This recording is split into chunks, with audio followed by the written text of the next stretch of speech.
लड़की ने जो जयंती होती है वो भर रखी थी और मैंने गोबर लिया, गोबर भरे इसके मुंह में। नहीं मैं तो नहीं खाऊं नहीं खाऊं। तो मैंने पता ही कहाँ से खाई आपने। तो पता वो लड़की क्या कह रही थी, गुरुजी मेरी वो थी फ्रेंड। कौन थी? फ्रेंड थी, उसने मुझे थोड़ी दे दी तो खा ली उसने। तो मैंने कहने मतलब ये है वो फ्रेंड किस काम की, जो हमें गलत चीज़ सिखाती हैं, गलत खाना सिखाती हैं। तो सुनो ध्यान से, एक कोटेशन है। क्या है? कोटेशन क्या है, सुनो ध्यान से। God save me from my friend. God मानी भगवान, ईश्वर। God save me from my friend, I will take care of my enemies. ये भगवान मुझे मेरे ऐसे दोस्तों से बचाना, ऐसी सहेलियों से बचाना। कौन सहेलियों से बचाना? जो गलत खान पान सिखाती है ना, वो झूठ बोलना, चोरी करना, नशा करना सिखाती। तो ऐसी सहेलियों से बचना चाहिए ना अपन को, दुश्मन से अपन खुद ही बच जाएंगे। तो क्या है quotation? God save me from my friend, I will take care of my enemies.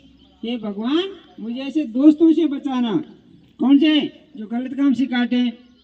देखिए तुम्हारे बड़े बहन भाई हैं, बहुत से शराब पीना सीख जाते हैं, चोरी करना सीख जाते हैं। कौन सिखाता है? मम्मी पापा सिखाते हैं या दोस्त सिखाते हैं? दोस्त सिखाते हैं। तो ऐसे दोस्तों से हमें क्या करना चाहिए? दूर रहना चाहिए, है ना। अच्छे दोस्त हो तो वही बनाओ उसको, है ना। ये फिर आता है यूनिवर्सल ब्रदरहुड। हमारे अंदर कौन सी भावना होनी चाहिए? विश्व बंधुत्व की। हम सारे, है ना, स्टूडेंट किसके? एक पिता की संतान, जिसको अपन क्या करते हैं? प्रार्थना बोलते हैं, याद करते हैं, है ना। ये तो उससे हमें क्या मिलती है? सद्बुद्धि मिलती है। फिर आता है सी क्रिएटिविटी मन सृजनात्मक।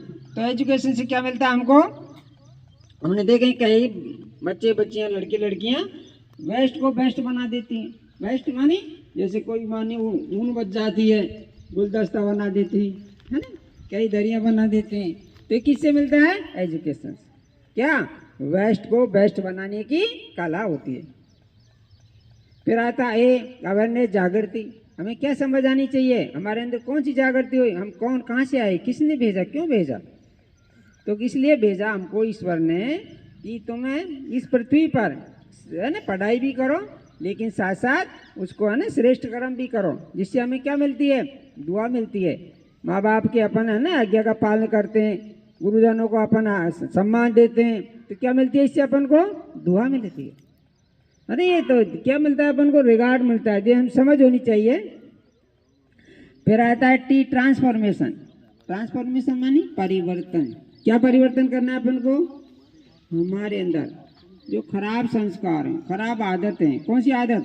झूठ बोलना, चोरी करना, झगड़ा करना, गलत चीज खान पान करना। तो क्या कहते हैं इसको? आसुरी संस्कार। क्या कहते हैं?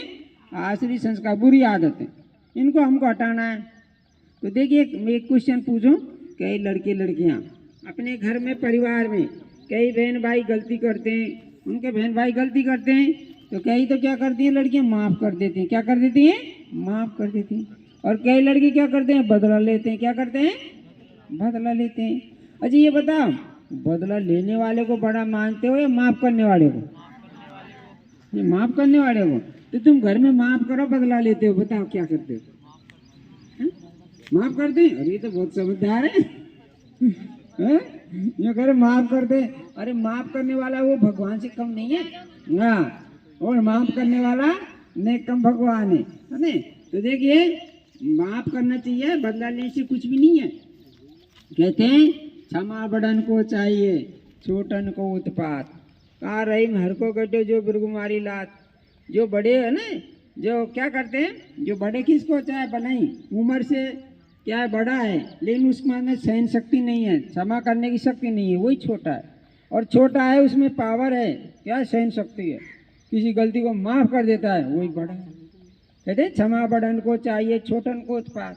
तो छोटे माने जाते हैं, उत्पात करते हैं, जैसे झगड़ा है, ये है। इसलिए हमें क्या करना है ना, ऐसे घर में भी कहीं पर भी यदि अपन से गलती होती है तो क्या करो? क्षमा मांग लो। क्या कर लो? क्षमा मांग लो। और कोई गलती करता है क्या करोगे? क्षमा कर दो उसको, है ना, सीखोगे ना ऐसे, है क्षमा मांगना, क्षमा करना।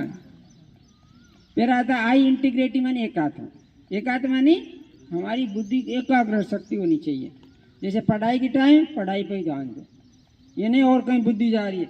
खेलने के टाइम खेल पे ध्यान दो, भोजन कर रहे हैं भोजन पे ध्यान दो, है ना। एक जगह बुद्धि होनी चाहिए, तो उससे हमको शक्ति मिलती है, एकाग्रता शक्ति होनी चाहिए हमारे अंदर। फिर आता ओ ऑप्टिमिस्टिक मानी आशावादी। ऑप्टिमिस्ट मानी आशावादी। क्या होना चाहिए हमको? आशावादी होना चाहिए, पॉजिटिव सोच रखनी चाहिए। पॉजिटिव मानी, है ना, हर बात में। देखो एक लड़की थी हमारे उधर सिकराय में, तो वो कह रही थी गुरुजी मेरा इंटरव्यू है। कहाँ? फर्स्ट ग्रेड का। कहाँ? बॉम्बे में। रिया नाम था, अग्रवालों की थी। तो क्या करूँ गुरुजी? मैंने कहा इंटरव्यू 5 दिन बाद में। तो मैंने उन्हें पता क्या बताया?